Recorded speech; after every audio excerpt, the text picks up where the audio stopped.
A&H is working at the level of the world impact. There are people who are creating really big impact at the scale of the world. The impact of VIT education is going to lakhs and lakhs of people. And a lot of times participants who come and their family is great. And yet, a year from then, they have something to say about how there are new layers that their family is discovering, both individually, together, in their careers, in their aspirations, in their view of the world, all the richness that they can share as life experience to each other. Or maybe you just want to take your business, look at the industry that you're in and create a different game altogether. You want to be a game changer in that. There are some people who create big impact in different industries. They go and break the challenges that the industry has been facing for decades together. There are different reasons why people want to be installation artists. But the reality is, most of them, it's not their main thing. They're learning the artistry, and personally a lot of fun to learn installations. I mean, imagine if you had like a magic wand,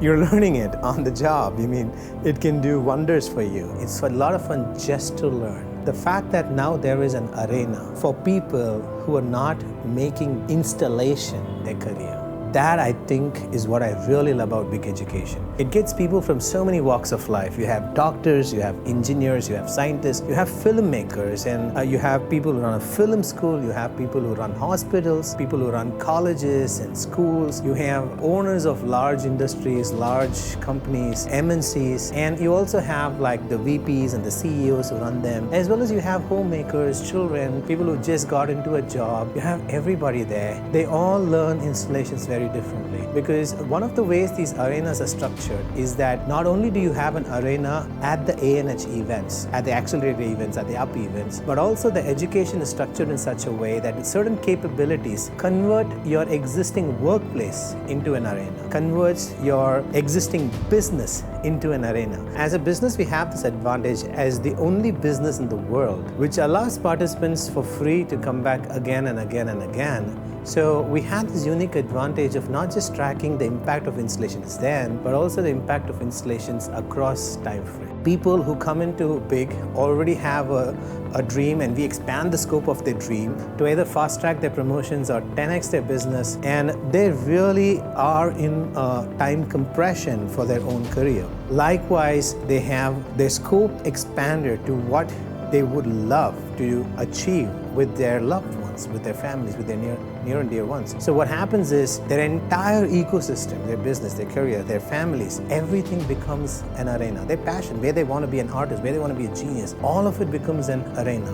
So it's like an arena for installations at the UP event, arena for installations at the accelerator event, arena inside your family gatherings, arena in your business, arena in the thing you want to be a genius at, and they all come together. And then there's this installation artistry that comes that's cross-functional, and you have a different avatar, you have a different personality, you have a different way of doing installations. You're just being the most happening person in a dinner table. You're just having fun conversations. You're doing installations. You're having a business meeting where people are brainstorming, you're sharing your ideas, you're having an installation. And you don't even have to be a formal leader. Some people, they might be a manager, they might be reporting to a VP, and they're in a boardroom discussing things, they're doing installations. Some people formally say stories and then do installations. So it's like everything is installations. Like when you open your mouth, you're doing installation. Everything becomes an arena, but it's so natural. It's not like you're trying to do it, it just happens because you see things and you understand things, and just your presence is doing it. And when that happens, you develop artistry. In a poem, it says that even the dope panels in his house can play music. The A&H events kickstart that. They bootstrap it. That's why we have accelerator programs. They bootstrap that for you. When you cross a particular threshold, we tell people, please don't try installations. Don't. You shouldn't try installations. It has to happen naturally. It happens when it happens. But what we do is we keep helping them in the accelerator events. We help them with the foundations, with the fundamentals, with the fundamental structures. And then when they all come together, something clicks, and then they don't know they're doing it, but they're seeing people respond to it differently, and they're seeing the change. And then when they come back the next time and the next time, they start consciously decoding what they're doing, as well as starting to learn how to start doing installations on demand. So first you're doing it spontaneously, not knowing, and then you also learn the ability to do it on demand. I think the unique advantage that installation artistry brings is you use installations in your real practical life situations. That makes it very unique and different from many other art forms. That's why I think BIC is the only thing in the world where this has been achieved.